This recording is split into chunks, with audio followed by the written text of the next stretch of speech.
మరి ఎన్నో ఆంక్షలతో ఒక ప్రత్యేక పరిస్థితుల్లో ఈ కార్యక్రమానికి విచేసినటువంటి జగన్మోహన్ రెడ్డి గారి కార్యక్రమాన్ని పెద్ద ఎత్తున కూడా విజయవంతం చేసినటువంటి మా పల్నాడు ప్రజలందరికీ కూడా మనస్ఫూర్తిగా వారందరికీ కూడా హృదయపూర్వక ధన్యవాదాలు తెలియజేసుకుంటున్నాను.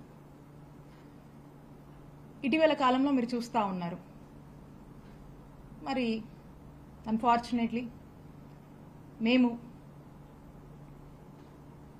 అధికారానికి దూరం అయిన తర్వాత ఈ సంవత్సర కాలంగా అనేక కార్యక్రమాల్లో భాగంగా జగన్మోహన్ రెడ్డి గారు రాష్ట్రంలో అనేక డిస్ట్రిక్ట్స్కి రకరకాల కార్యక్రమాలలో భాగంగా టూర్ చేయడం జరుగుతూ ఉంది.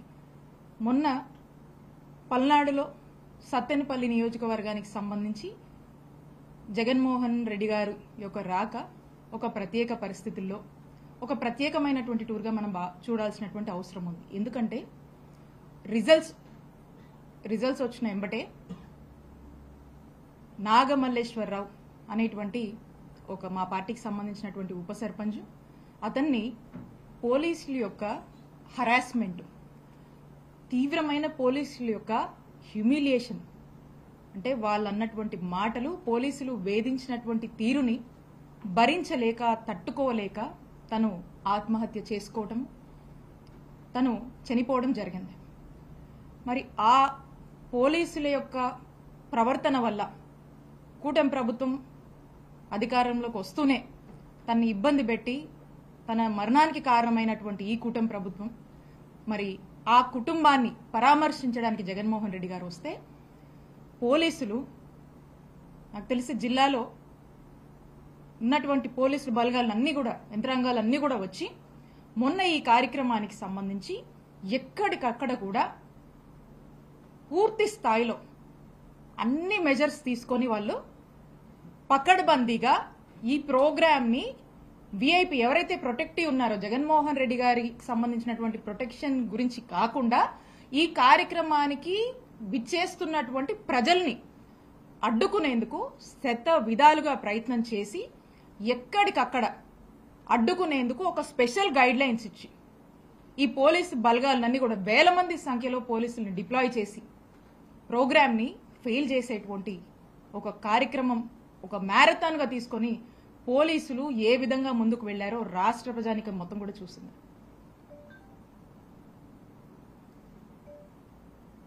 ఒక 100 మందితోనే ఈ ప్రోగ్రాం చెయ్యాలని,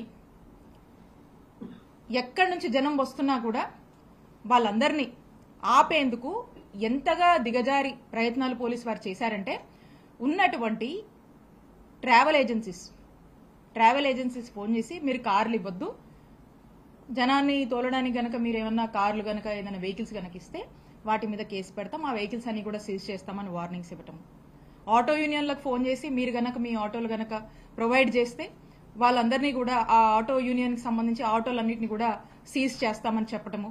అలాగే పెట్రోల్ బంక్స్ ని కూడా ఓపెన్ పెడితే ఎక్కడ జనము అధిక సంఖ్యలో బైక్స్ లో మరి తరలి వస్తారేమో అని చెప్పేసి పెట్రోల్ బంక్స్ ని కూడా మూసివేయటము. అలా అవకాశం ఉన్న ప్రతి చోట కూడా అవకాశం ఉన్నటువంటి తీసుకొని ప్రజల్ని ఈ కార్యక్రమానికి దూరం చేసేందుకు చేయనటువంటి ప్రయత్నం అంటూ ఏదీ లేదు. అయినప్పటికీ కూడా ఎంతో పెద్ద ఎత్తున తండోపతండాలుగా జనం వచ్చి, ఇంత పెద్ద ఎత్తున జగన్మోహన్ రెడ్డి గారికి స్వచ్ఛందంగా జనం వచ్చి, ఎక్కడా కూడా మా పల్నాడు జిల్లాలో ఎక్కడ ఏ ఇన్ఛార్జ్ కూడా ఎవ్వరం కూడా ఒక కార్లు పెట్టడం కానీ, జనం మొబిలైజేషన్కి సంబంధించి వాళ్ళకు ఒక ఆయిల్ ప్రొవైడ్ చేయడం కానీ, వాళ్ళకి ఏదైనా ఆటోలో లేకపోతే other means of transport provide చేయడం కానీ ఎక్కడ కూడా జరగలేదు. ఎందుకంటే ఈ దేశంలోనే అత్యంత జనాదరణ, ఒక చరిష్మా ఉన్నటువంటి నాయకులు కొంతమంది ఉంటే అందులో మన ఆంధ్రప్రదేశ్ రాష్ట్రం నుంచి ఎంతో పెద్ద ఎత్తున ప్రజాదరణ ఉన్నటువంటి నాయకుడు మా నాయకుడు జగన్మోహన్ రెడ్డి గారు. జగన్మోహన్ రెడ్డి గారు అంటేనే జనం. జగనన్న అంటే he's the man of masses. Jagananna he's the crowd puller. Jagananna అంటే హెస్ ద పీపుల్స్ పర్సన్. మరి ఇంత చరిష్మా ఉండి, ఇంత ప్రేమాభిమానాలు, జనాదరణ ఉన్నటువంటి ఒక గొప్ప నాయకుడు జగన్మోహన్ రెడ్డి గారు, చాలా అరుదుగా చూస్తుంటాం మనం. అలాంటి ఒక గొప్ప నాయకుడు, అలాంటి ఒక చరిష్మా ఉన్నటువంటి నాయకుడు వస్తే జనాన్ని మనం తోలాల్సిన పని లేదు. జనానికి జస్ట్ ప్రోగ్రామ్ ఇది, ఇక్కడికి విచ్చేస్తున్నారు అనే ఒక జస్ట్ ఆ ఇన్ఫర్మేషన్ ఉంటే చాలు, స్పాంటానియస్ గా, న్యాచురల్ గా, తండోపతండాలుగా ఎంతో మంది జనం తరలి వచ్చి ఆయన్ని చూసి వెళ్దాం, దగ్గరగా చూసి వెళ్దాం అని వచ్చేటువంటి ప్రజలు. మరి ఇదే రకంగా సత్తెనపల్లిలో కూడా అంత పెద్ద ఎత్తున జనం వాళ్ళ యొక్క ప్రేమాభిమానాలతో వచ్చి ఈ ప్రోగ్రామ్ ని పెద్ద సక్సెస్ చేశారు. Not even caring any of the restrictions of the పోలీసులు ఆ ముందర చూసాం మనం, మాతో సహా మండల స్థాయి నాయకులు, గ్రామ స్థాయి నాయకుల వరకు కూడా కంటిన్యూస్ గా నోటీసులు ఇస్తూ, బెదరగొడుతూ, భయపెడుతూ, రేపు వస్తే కేసులు కడతారేమో, రేపు ఏం జరుగుతుందో అనేటువంటి ఒక కన్ఫ్యూజన్ లో పెట్టి, ప్రోగ్రామ్ అసలు ఉందా లేదా అనేటువంటి ఒక కన్ఫ్యూజన్ ఇంకొక దశలో క్రియేట్ చేసి ఎంత అడ్డం పడ్డారో ఆ అడ్డాలన్నీ కూడా తొలగించుకొని చుట్టూరా ఎక్కడ పడితే అక్కడ బార్కేడింగ్స్ పెట్టారు. ఆ బార్కేడ్లు కూడా లెక్క చేయకుండా పొలాల్లోంచి చూసారు, చాలా మంది విజువల్స్ సోషల్ మీడియాలో కానీ చాలా మందికి కూడా తెలుసు, పొలాల్లోంచి ఎక్కడ దారి లేకపోయినా ఏదో ఒక దారి వాళ్ళు చూసుకొని న్యాచురల్ గా, కనీసం ఆ ప్రోగ్రామ్ లో మంచి నీళ్లు కూడా లేనటువంటి పరిస్థితులు, ఏ షాప్ కూడా ఓపెన్ చేయండి, ఇలా పొద్దున్న నుంచి జనం అంతే కూర్చొని ఉన్నారు. అంత పెద్ద ఎత్తున మీరు రెస్ట్రిక్ట్ చేసినా కూడా ఎక్కడ ఎవ్వరూ దేనికి ఆశపడకుండా, దేనికి భయపడకుండా మా అభిమాన నాయకుడు జగన్మోహన్ రెడ్డి గారిని చూడాలి అని చెప్పి అవ్వలతో సైతం, యంగ్స్టర్స్ అయితేనేమి, మహిళలైతేనేమి పెద్ద ఎత్తున వచ్చి మా నాయకుడిని చూడాలని పొలాల్లోంచి నడుస్తూ వచ్చి పొద్దున్నుంచి కూడా ఆయన వచ్చే వరకు కూడా వెయిట్ చేసినటువంటి ఒక గొప్ప కార్యక్రమం. అంటే ఏ విధంగా ప్రజలు ఎదురు చూసి ఎటువంటి ఎక్స్పెక్టేషన్స్ లేకుండా వారి యొక్క అభిమానాన్ని, వారి యొక్క మద్దతుని చాటుకున్నారనేది మనకు మొన్న మన పల్నాడులో సత్తెనపల్లిలో జరిగినటువంటి ప్రోగ్రాం మన కళ్ళ ముందే మనకు సాక్ష్యం చెప్తా ఉంది. ఆ రోజున వీళ్ళు చెప్తా ఉన్నారు టీడీపీ వాళ్ళు ఏమని, ఇద్దరు చనిపోతే అది జగన్ గారి పర్యటన వల్ల అని చెప్పి వాళ్ళు మాట్లాడుతూ ఉన్నారు. నేను చెప్తా ఉన్నాను, ఆ రోజున ప్రోగ్రాము 9:35 జగన్మోహన్ రెడ్డి గారు తాడేపల్లి నివాసం నుంచి స్టార్ట్ అయ్యారు. ఆ కార్యక్రమంలో జగన్మోహన్ రెడ్డి గారితో పాటు ఆ వెహికల్లో ట్రావెల్ అవ్వడం నా అదృష్టంగా నేను భావిస్తా ఉన్నాను. కాబట్టి స్వయంగా నేనే చూశాను. 9:35 అక్కడ తాడేపల్లి నివాసం నుంచి జగన్మోహన్ రెడ్డి గారు బయలుదేరిన దగ్గర నుంచి ఇక్కడికి సత్తెనపల్లి రీచ్ అయ్యేసరికి, రెంటపాలకు రీచ్ అయ్యేసరికి 5 అయింది. అంటే అక్కడి నుంచి ఇక్కడికి రావాలంటే ఒక్కసారి 7-8 గంటలు పట్టింది జగన్మోహన్ రెడ్డి గారు ఇక్కడికి రీచ్ అవ్వడానికి. దానికి కారణం ఏంటి? దానికి కారణం అక్కడ బయలుదేరిన దగ్గర నుంచి ఎక్కడికక్కడ జగన్మోహన్ రెడ్డి గారి మీద ఉన్నటువంటి ప్రేమతో, తన మీద ఉన్నటువంటి అభిమానాన్ని చాటుకునేందుకు జనం స్వచ్ఛందంగా ఎక్కడికక్కడికి వచ్చి జగన్మోహన్ రెడ్డి గారిని దగ్గరగా చూడాలి, వారు వస్తుంటే చూడాలి, వారికి మా మద్దతు తెలియజేయాలి అని చెప్పి పెద్ద ఎత్తున దారి పొడవున జనం ఎక్కడికక్కడికి వస్తూ వారి యొక్క మద్దతుని తెలియజేస్తూ వారందరినీ కలుసుకుంటూ జగన్మోహన్ రెడ్డి గారు ఇక్కడికి రీచ్ అయ్యేసరికి 5 అయింది. దీన్ని బట్టి ఆలోచన చేయండి, ఎంత పెద్ద ఎత్తున జగన్మోహన్ రెడ్డి గారికి ఆదరణ లభిస్తుంది. మరీ ముఖ్యంగా అక్క చెల్లెమ్మలైతే గతంలో జగన్మోహన్ రెడ్డి గారి ప్రభుత్వంలో వారికి అందినటువంటి సంక్షేమ ఫలాల వల్ల వాళ్ళ యొక్క కుటుంబంలో వాళ్ళు చాలా సంతోషంగా ఉన్నారు. ఆ యొక్క కృతజ్ఞతని తెలియజేయడానికి రోడ్డెక్కి జగన్మోహన్ రెడ్డి గారిని మహిళలు కూడా, అన్నా మీకు అండగా మేము ఉన్నాము, మీ టైంలో మాకు ఈ పథకాలు వచ్చినాయి, మేము చాలా సంతోషంగా ఉన్నాం, ఇప్పుడు మాకేమీ రావట్లేదు అని చెప్పి మహిళలు వచ్చి జగన్మోహన్ రెడ్డి గారితో చెప్తా ఉన్నారు. అన్నా మేమంతా నీకోసం ఉన్నాము, అన్నా మీరు ధైర్యంగా ఇలాగే ముందుకు వెళ్ళండి, రానున్నది జగనన్న ప్రభుత్వమే అని చెప్పి ప్రతి అన్న, ప్రతి అక్క, ప్రతి చెల్లెమ్మ వచ్చి జగన్మోహన్ రెడ్డి గారిని దగ్గరగా చూసుకొని ఈ యొక్క విధంగా వారికి భరోసానిస్తూ ఆయన దగ్గరగా చూస్తూ ఆనందం పొందుతున్నటువంటి జనాన్ని మనం చూసాం.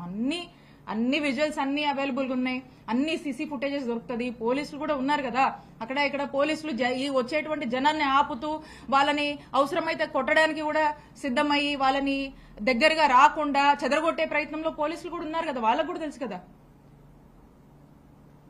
ఇట్లా జగన్మోహన్ రెడ్డి గారు టూర్ సాగితే మరి అందులో స్వయంగా గుంటూరు జిల్లా ఎస్పీ వారి యొక్క ప్రకటనలో స్పష్టంగా ఇచ్చారు. ఏదో ఒక ప్రైవేట్ వెహికల్ ఢీకొని సింగయ్య అనేటువంటి పెద్ద ఆయన డెత్ కి గురయ్యారు అని చెప్పి స్వయంగా గుంటూరు జిల్లా ఎస్పీ ఆ వెహికల్ నంబర్తో సహా వారి యొక్క ప్రకటనలో స్పష్టతనిచ్చారు. అయినా కూడా దాన్ని జగన్మోహన్ రెడ్డి గారికి ఆయన టూర్కి అంటగట్టడం బాధాకరం. అప్పటికీ కూడా బాధ్యత గల వ్యక్తులుగా అక్కడున్నటువంటి మా గుంటూరు జిల్లాలో ఉన్నటువంటి నాయకులు, ఆ కాన్స్టిట్యున్సీ పత్తిపాడికి సంబంధించినటువంటి ఇన్ఛార్జ్ కూడా వారి దగ్గరికి వెళ్లి ఈరోజు ఫైనాన్షియల్ అసిస్టెన్స్ కూడా ఇచ్చి ఆ కుటుంబానికి అండగా ఉన్నారు. ఆ బాధ్యత మేము తీసుకున్నాం. అలానే సతన్పల్లిలో మేము రీచ్ అయ్యేసరికి సీసీటీవీ ఫుటేజ్ కూడా చాలా మంది చూశారు. అక్కడ ఒక యువకుడు 27 ఇయర్స్ సంబంధించినటువంటి ఆ యువకుడుకు సంబంధించి అతను ఒక షాప్ కింద అక్కడ కూర్చొని తనకి ఊపిరాడక కొంచెం బ్రీతింగ్ ప్రాబ్లం అయ్యి హార్ట్ అరెస్ట్ అయిపోయి అతను అక్కడ పడిపోయాడు. అక్కడ ఎంబటే నియరెస్ట్ హాస్పిటల్ కి తీసుకువెళ్లేసరికి అతను చనిపోవడం జరిగింది. ఆ విషయం తెలుసుకుని అక్కడ కూడా ఆ కార్యక్రమం అయిపోయాక మాకు బాధ్యత ఉంది కాబట్టి మేము అక్కడ ఉన్నటువంటి ఆ ఇన్ఛార్జ్ ఆ అబ్బాయి జయవర్ధన్ రెడ్డి ఆ అబ్బాయి దగ్గరికి వెళ్లి వారి కుటుంబానికి భరోసానిచ్చి వాళ్ళని పరామర్శించి మేము రావడం జరిగింది. ఆ తర్వాత అక్కడ ఉన్నటువంటి ఆ ఇన్ఛార్జ్ సుధీర్ భార్గవ్ రెడ్డి గారు కూడా ఆ యొక్క అంత్యక్రియల కార్యక్రమంలో కూడా పాల్గొని వాళ్ళందరికీ కూడా ఫైనాన్షియల్ అసిస్టెన్స్ కూడా ప్రొవైడ్ చేయడం జరిగింది. ఎందుకంటే అది ఆ టైంలో అక్కడ జరిగింది కాబట్టి మేము క్యాన్వై రీచ్ అవ్వక ముందుకే ఇది జరిగి ఉంది కాబట్టి అయినప్పటికీ కూడా మేము బాధ్యతగా ఉన్నాం కాబట్టి ఆ బాధ్యత మేరకు ఆ కుటుంబాన్ని మేము పరామర్శించి రావడం జరిగింది. ఈ రోజున దీన్ని పట్టుకొని జగన్మోహన్ రెడ్డి గారికి ఇంత జనం వచ్చారు. వైఎస్ఆర్ కాంగ్రెస్ పార్టీకి పెద్ద ఎత్తున గ్రాఫ్ పెరుగుతుంది. ఎక్కడ చూసినా రాష్ట్రంలో నలుమూలల నుంచి ఎక్కడికి జగన్మోహన్ రెడ్డి గారు వెళ్లి అడుగుపెట్టినా అక్కడ ఆ ప్రాంత ప్రజల నుంచి వస్తున్నటువంటి రెస్పాన్స్ కానీ పీపుల్ నుంచి జగన్మోహన్ రెడ్డి గారి మీద వాళ్ళు వ్యక్తపరుస్తున్నటువంటి నమ్మకం కావచ్చు. రీసెంట్ గా పొదిలి ప్రోగ్రామే రీసెంట్ టైమ్స్ లో పొదిలి ప్రోగ్రామే చెప్పొచ్చు. ఎంత పెద్ద ఎత్తున వైఎస్ఆర్ కాంగ్రెస్ పార్టీ గ్రాఫ్ పెరుగుతుంది. జగన్మోహన్ రెడ్డి గారి మీద ప్రజలకు ఎంతటి అభిమానం ఉంది. జగన్మోహన్ రెడ్డి గారు మాట అంటే మాటే, ఆయన చెప్పింది చేస్తారు అనేటువంటి ఒక నమ్మకాన్ని రోడెక్కి అలాగే ఈ ప్రభుత్వం కూటమి ప్రభుత్వం వచ్చాక చంద్రబాబు నాయుడు గారు చెప్పినటువంటి ప్రతి మాట కూడా తప్పుతున్నారు, ప్రజల్ని మోసం చేస్తున్నారు. చంద్రబాబు నాయుడు గారి ప్రభుత్వం ఫెయిల్ అయ్యింది, ప్రజల్ని మోసం చేస్తున్నారు అని రోడెక్కి జగన్మోహన్ రెడ్డి గారికి వాళ్ళ యొక్క అభిమానాన్ని జగన్మోహన్ రెడ్డి గారి పట్ల తెలుపుతూ జగనన్న అంటేనే నమ్మకం, జగనన్న మాట అంటేనే నమ్మకం, ఆయన చెప్పినటువంటి ప్రతి ఒక్కటి కూడా నెరవేర్చారు. ఈ ప్రభుత్వం మోసం చేస్తుంది, చంద్రబాబు నాయుడు గారి ప్రభుత్వం మోసం చేస్తుంది అని రోడెక్కి చెప్తున్నారు అనేటిది మనకు స్పష్టం అవుతా ఉంది. అలాగే గతంలో మనం చూసుకున్నాం, ఇన్ని మాట్లాడుతున్నారు కదా టీడీపీ వాళ్ళు. చంద్రబాబు నాయుడు గారు గతంలో మరి పుష్కరాల టైంలో మనం చూసాము. అక్కడికి వెళ్ళినప్పుడు గోదావరి పుష్కరాల్లో వెళ్ళినప్పుడు అక్కడికి దాదాపు ఎంతమంది అండి 29 మంది చనిపోయారు. పుష్కరాల్లో భాగంగా తనకున్నటువంటి ప్రచార యావలో భాగంగా 29 మందిని బలికొన్నారు ఆ కార్యక్రమంలో. అలాగే రా కదలరా అని చెప్పేసి ఇరుకు సందుల్లో ప్రోగ్రాం పెడితే జనం ఎక్కువ కనిపిస్తారు, వాళ్ళ యొక్క డ్రోన్ కెమెరా షాట్స్ కి కావచ్చు, వాళ్ళ ఆర్భాటాన్ని చూపించుకోవడానికి ఇరుకు సందులో ప్రోగ్రాం పెట్టి చంద్రబాబు నాయుడు గారు అప్పుడు ఎంతమందిని బలిగొన్నారండి? ఆ టైంలో కందుకూరులో 8 మంది చనిపోయారు. అంతెందుకు మన గుంటూరులో ఉయ్యూరు ఫౌండేషన్ లో చీరలు పంచుతామని అమాయకపు మహిళలకు ఆశ చూపి ఆ కార్యక్రమంలో మరి వాళ్ళు పాల్గొంటే తొక్కిసలాట అయిపోయి 3 చనిపోయారు. కనీసం పట్టించుకోలేదు. మేమందరం వెళ్ళాం ఆ రోజు. 3 మహిళలు చనిపోయారు ఆ రోజున. తిరుపతిలో మనం చూసాము, ఆ క్యూ లైన్ లో మరి 6 చనిపోయారు. దాదాపు 53 మందికి పైగా చంద్రబాబు నాయుడు గారి కార్యక్రమాల వల్ల ఆయన యొక్క ప్రచార యావకు బలైపోయినటువంటి వారు. నేను అడుగుతా ఉన్నాను చంద్రబాబు నాయుడు గారిని, మరి ఈ హత్యలన్నీ ఏంటి? చంద్రబాబు నాయుడు గారు వీటికి సమాధానం చెప్పాలి, ఖచ్చితంగా వీటికి సమాధానం చెప్పాలి.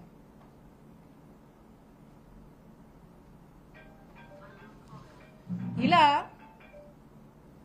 ఇక వీళ్ళు ఈ వస్తున్నటువంటి ప్రజల్లో పెరుగుతున్నటువంటి వైఎస్ఆర్ కాంగ్రెస్ పార్టీ పట్ల మద్దతును ఒక ఈర్షతో, ఒక ఫ్రస్ట్రేషన్తో, ఒక ఇండైజెషన్ ఫ్యాక్టర్గా ఈరోజు వాళ్ళకి మారింది. ఇంకా దీంట్లో భాగంగా ఎక్కడికక్కడ జగన్మోహన్ రెడ్డి గారు వస్తే జనం వస్తున్నారు. ఆ జనం వచ్చారంటే ఈ కూటమి ప్రభుత్వం వాళ్ళ యొక్క డైల్యూషన్, వాళ్ళు డిగ్రేడ్ అయిపోతున్నారు ప్రజల్లో.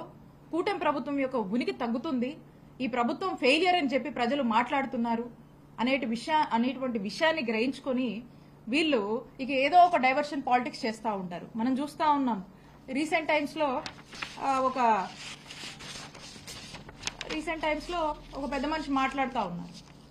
ఎవరో పెద్ద మనిషి అంటే ఎవరో కాదు, చంద్రబాబు నాయుడు గారు మాట్లాడుతూ జగన్మోహన్ రెడ్డి గారిని భూస్థాపితం చేస్తారట, ఆయన చెయ్యాలని ఉందట. దాని గురించి చంద్రబాబు నాయుడు గారు మాట్లాడుతున్నారు. మరి ఏదైతే ఆయన మాట్లాడుతున్నారో ఆయన పార్టీకి సంబంధించినటువంటి లీడర్స్ రీసెంట్ గా చూసాం మనం, బుచ్చయ్య చౌదరి గారు, ఆయన ఏం మాట్లాడుతున్నారు, ఆయన కూడా అదే ఇంకేదో మాట్లాడుతున్నారు. ఆయనైతే అసలు ఏం మాట్లాడుతున్నారు మీరు? దీని లోతు మనకు అర్థమవుతా ఉంది. అంటే చంద్రబాబు నాయుడు గారు మా జగన్మోహన్ రెడ్డి గారిని భూస్థాపితం చేయాలి అని ఆయన మాట్లాడుతున్నారు. ఆయన పార్టీ నాయకులు కూడా ఆ మాటల్ని ఇంకొంచెం పెంచి మాట్లాడుతూ ఉన్నారు. అంటే దీని వెనకాల ఒక పెద్ద కుట్ర నడుస్తుందని మనకు స్పష్టమవుతా ఉంది. ఒక కుట్రకు తెరలేపుతున్నారు.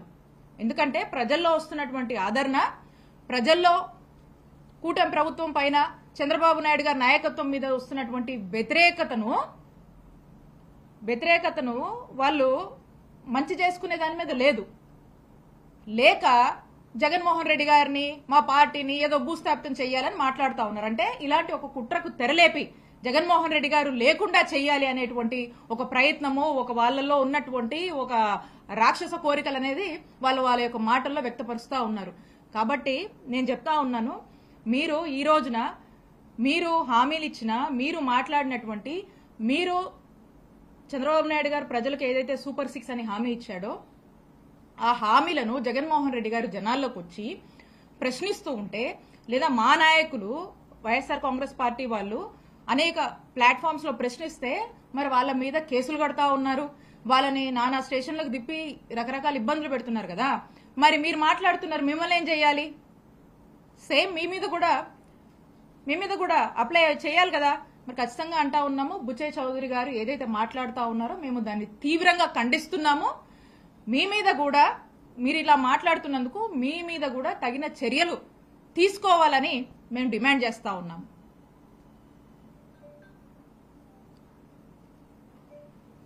ఇందాక నేను మాట్లాడినట్టు పల్నాడు జిల్లాలో పెద్ద ఎత్తున ఈ కార్యక్రమం సక్సెస్ అయితే పార్టిసిపేట్ చేసిన అందరి మీద కూడా ఇక్కడ ఉన్నటువంటి పోలీసులు కేసులు కట్టారు. పార్టిసిపేట్ చేసినటువంటి ప్రతి ఒక్కరి మీద కేసులు కట్టారు. అంటే మా నాయకుడు వస్తే ఆ కార్యక్రమంలో మేము పార్టిసిపేట్ చేయడం తప్ప? ఆ కార్యక్రమం ఏం కార్యక్రమం అండి? ఒక కుటుంబాన్ని పరామర్శించడం తప్ప? ఆ చనిపోయినటువంటి ఎవరైతే ఉప సర్పంచ్ ఉన్నాడో వాళ్ళ తండ్రి గతంలో మాకు మండల పార్టీ ప్రెసిడెంట్ గా పనిచేశారు. వారు ఆహ్వానించినందుకు వారి మీద కేసు కట్టారు. ఈ ప్రోగ్రామ్ లో పార్టిసిపేట్ చేసినటువంటి నా మీద కేసు కట్టారు. ఈ ప్రోగ్రామ్ సత్తెనపల్లిలో జరిగితే ఆ సత్తెనపల్లి ఇన్ఛార్జ్ సుధీర్ భార్గవ రెడ్డి గారి మీద కేసు కట్టారు. ఈ కార్యక్రమానికి వచ్చినటువంటి అప్పిరెడ్డి గారి మీద కేసు కట్టారు, తలసిల్ రఘురామ్ గారి మీద కేసు కట్టారు, కాస్ మహేష్ రెడ్డి గారి మీద కేసు కట్టారు, బొల్ల బ్రహ్మనాయుడు గారి మీద కేసు కట్టారు, దేవినేని అవినాష్ మీద కేసు కట్టారు, నంబూరు శంకర్రావు గారి మీద కేసు కట్టారు, అనాబతున్ శివస్థ ఆయన మీద కట్టారు, అంబటి మురళి గారి మీద కట్టారు, అంబటి రాంబాబు గారి మీద కట్టారు, పేర్ని నాని గారి మీద కట్టారు, అలాగే పార్టిసిపేట్ చేసినటువంటి నాగార్జున యాదవ్ మీద కూడా కట్టారు. ఇలా దాదాపుగా ఆ కార్యక్రమంలో పార్టిసిపేట్ చేసినటువంటి అందరి మీద కూడా కేసులు నమోదు చేశారు. ఇంకా అండ్ అదర్స్ అంటున్నారు. మరి ఇంకెంతమంది ఉన్నారో అది కూడా మనం చూడాల్సినటువంటి అవసరం ఉంది. కాబట్టి నేను ఒకటే చెప్తా ఉన్నాను, మీరు ఇలా మా మీద కేసులు కట్టి మా కార్యకర్తల్ని కార్యక్రమానికి రావద్దని మీరు ఎన్ని నోటీసులు ఇచ్చినా మీ ప్రయత్నాలన్నీ కూడా విఫలమైనాయి. పెద్ద ఎత్తున ఈ కార్యక్రమం సక్సెస్ అయింది. ప్రజల మనసుల్లో, ప్రజల గుండెల్లో జగన్మోహన్ రెడ్డి గారి మీద అభిమానం ఉంది. మీరు పోలీస్ ఆంక్షలతో మీరేవో కాగితాలు పేపర్లు ఏవో ఇవ్వచ్చేమో, కానీ ఈ అభిమానాన్ని, ప్రజల గుండెల్లో జగన్మోహన్ రెడ్డి గారి మీద ఉన్నటువంటి ప్రేమని మీరు ఆపలేరు. మా మీద కేసులు పెట్టి మమ్మల్ని ఆపాలనుకుంటున్నారా? మమ్మల్ని మీరు ఆపలేరు. ఇవి కాదు, ఇంకెన్నైనా పెట్టుకోండి. జగన్మోహన్ రెడ్డి గారి నాయకత్వంలో మేమందరం పనిచేయడము మా అదృష్టంగా భావిస్తాము. జగన్మోహన్ రెడ్డి గారికి సంబంధించి ఆయన యొక్క ప్రోగ్రామ్స్ కి సంబంధించి కానీ లేదా మేము ఇక్కడ యాక్టివ్గా ఉన్నామని మా మీద ఏ కేసులు పెట్టినా కూడా మా యొక్క పోరాటం, మా యొక్క ప్రయత్నము, ప్రజల్ని మేము రిప్రజెంట్ చేయడము, ప్రజలకు ఏదైనా సమస్య వస్తే వాయిస్ ఫర్ ద వాయిస్లెస్ గా మేము ఖచ్చితంగా ఉంటాము. మీరు ఎన్ని ఇబ్బందులు పెట్టినా మమ్మల్ని ఆపలేరు, అడ్డుకోలేరు. మీరు ఎన్ని అడ్డంకులు క్రియేట్ చేస్తే ఇంకా బలంగా మేము నిలబడతాము, ముందుకు వెళ్తాము అని తెలియజేసుకుంటూ చివరిగా మీరు ఏదైతే ఆంక్షలో ఇంకోటో మీరు విధిస్తున్నారో మీరు చేస్తున్నారో క్లియర్గా కూడా మీ అడ్మినిస్ట్రేషన్ ఫెయిలియర్, మీ యొక్క అడ్మినిస్ట్రేషన్ ఫెయిల్ అయింది కాబట్టి దాన్ని కప్పిపుచ్చుకునేందుకు మా మీద ఇవన్నీ కూడా ఈ కేసులు కట్టడం కావచ్చు లేదా ఇంకోటి కావచ్చు మీరు మా మీద అన్ని వేస్తున్నారు. కానీ ప్రజలు ఒకరు స్పష్టంగా గమనిస్తున్నారు. ఖచ్చితంగా కూటమి ప్రభుత్వం యొక్క పాలన, చంద్రబాబు నాయుడు గారు ఇచ్చినటువంటి హామీలు నెరవేర్చట్లేదు. కూటమి ప్రభుత్వం యొక్క పాలన ఫేడ్ అవుట్ అయింది. ఇది ఒక ఫెయిలియర్ గవర్నమెంట్ గా ముద్రేసుకుంటుందని ప్రజలు రియలైజ్ అయ్యారు. దానికి తగ్గట్టే ముందు కూడా పరిణామాలు ఉంటాయి. ప్రజలు అన్ని గమనిస్తున్నారని తెలియజేసుకుంటున్నాం.